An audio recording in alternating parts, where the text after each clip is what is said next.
Are we ready? Oh, no.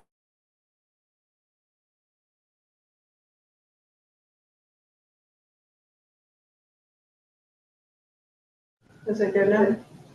There. Your host, I'm going to leave the meeting just a second. We've got to figure out why.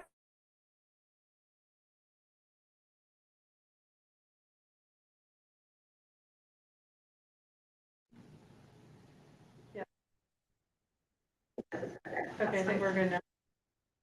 Okay. Is that all on our YouTube lessons? Okay. The May 29, 2025 meeting of the Corvallis School Board is now called to order at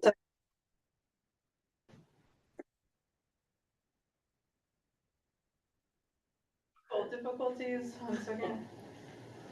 Is it good now? Okay, we're good. Okay. I'm going to start that over.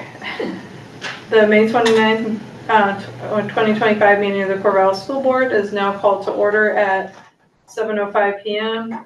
to support the health and safety of all community members, particularly those who are immunocompromised and their families. The board continues to offer a virtual participation option for board members and district staff. Public comment is available at select meetings, both in person and virtually. Details on how to provide public comment are available on the Corvallis School District website. Tonight's agenda, board packet, and a link to the district's YouTube channel can be found on the school board page of the website. All public meetings are live streamed on YouTube and recordings are typically posted the following day. Tonight we have all board members in attendance in person. The board met in executives, which is closed session from 6 p.m. to 6:55 p.m. under ORS 192.660(2)F to consult with counsel. A quorum was present and due notice had been published. The next item on the agenda is action on matters discussed in executive session. Does anyone want to make a motion? I'd like to make a motion. I move, based on the information presented to the board, to deny that the facts and the circumstances as set forth in the grievance do not accurately reflect the conduct of the governing body. I second the motion. It has been moved by Chris and seconded by Judah. Is there any further discussion? I'll have some discussion on that. Yes. So my understanding of the events is that while a city employee did label the event as a school board town hall, that all the advertisements listed as a Meet the Candidates event. And at the event, while there were 5 school board members present for at least part of the event, 4 for all of the event, that the actions undertaken and the discussions held not only upheld the public meeting laws and not being a public meeting in the manner which was held, but also affirmed the board code of conduct, that's called Board members. the board norms in how it was conducted. And there was 2 different announcements that this was not a school board meeting. Conversations had to be shut down from the public, saying that we can't have that type of discussion couldn't be had. And then when the 4 candidates came together, they elected actually to separate into smaller groups to further affirm that this was not a public meeting. For a public meeting, there would have to be specifically there to be gathering information, to be making a school board decision, or actively having deliberations for the actions of the school board. And that while there was a sufficient number of board members present that would have represented a quorum had it been a public meeting, this was not a public meeting, and that no one currently on the board undertook any action which would turn it from a gathering into a public meeting, and therefore at least 1, if not 2 of the public meeting exceptions were met to indicate that this was not a public meeting and therefore not subject to public notice requirements or other public meeting law guidelines. Thank you, Judah. Any other comments?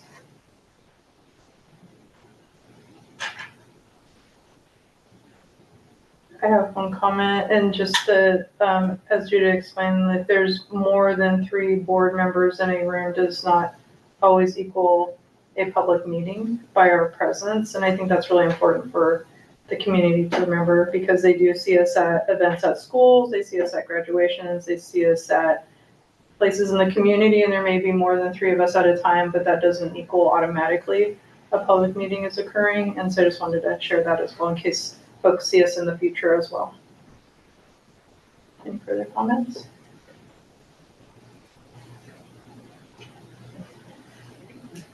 I really appreciate it. I know, as sitting board members who also were in dual roles of being candidates during an election cycle, how important it is to be able to have time connecting with community members, hearing from them, and just really appreciated from my colleagues in that space as well, the really intentional effort that was made to make sure the community knew that it wouldn't be a school board meeting in advance, that a candidate gathering was on all informational flyers and social media posts explicitly stated that this was not a school board meeting or that no decisions would be made at this time, as well as announcements made at that moment and throughout, and then even structural and logistic shifts to make sure folks were not having conversations as a group.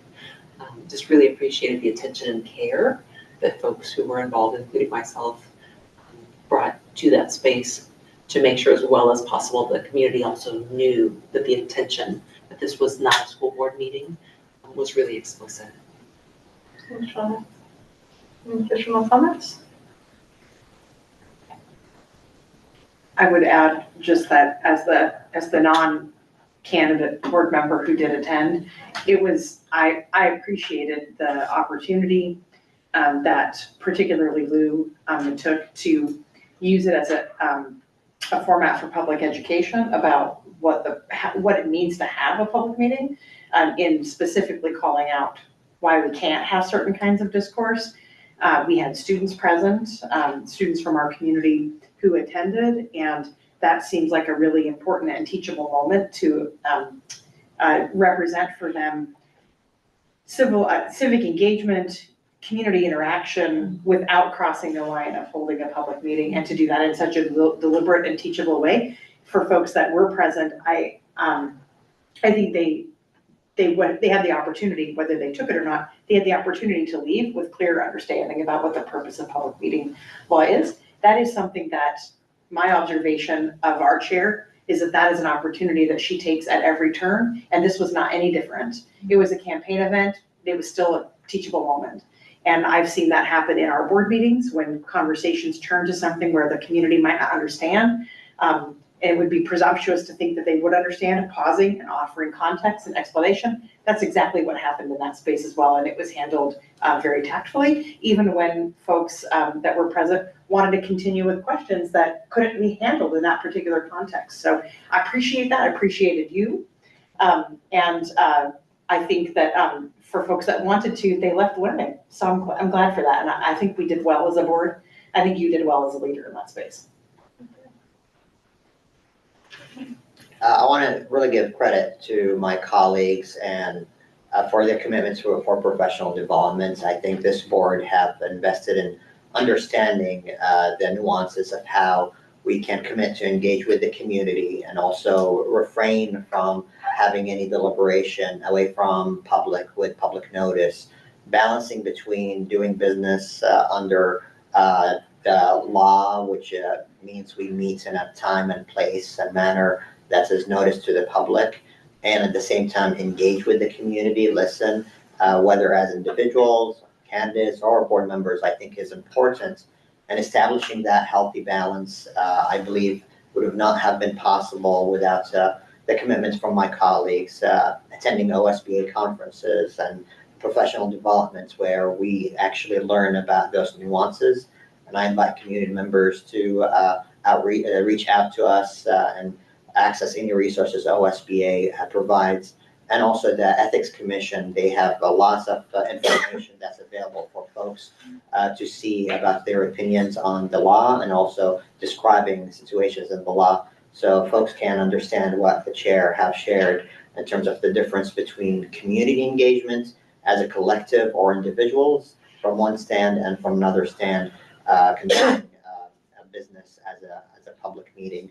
So really, that would have not been possible without the information that the commission and OSBA has shared and the commitments of this board for professional development, so we can do our dual mandates, engage and do the decisions rightfully. So just want to share that as an opportunity when we had this inquiry to us. Anything else? And people can find out more information on public meeting laws on the state's page, and you're welcome to do that if you'd like. With no further discussion, has been moved by Chris and seconded by Judah to deny the facts and circumstances as set forth in the grievance accurately reflect the conduct of the governing body and setting forth the facts and circumstances as determined by the public body and the reasons why those facts and, did you read this one? No. Can you re-say it? Sure. I move based on the information presented to the board to deny that the facts and the circumstances as set forth in the grievance do not accurately reflect the conduct of the governing body. Thank you, it was close, but it wasn't quite there. Then I'm gonna go ahead and call for the vote. Sammy? I vote aye. Chris? Aye. Judah? Aye. Shauna? Aye. Grace? Aye. Bernie? Aye. I vote aye, motion passes. And with no further business, the meeting is adjourned at 7:16 PM. Thank you.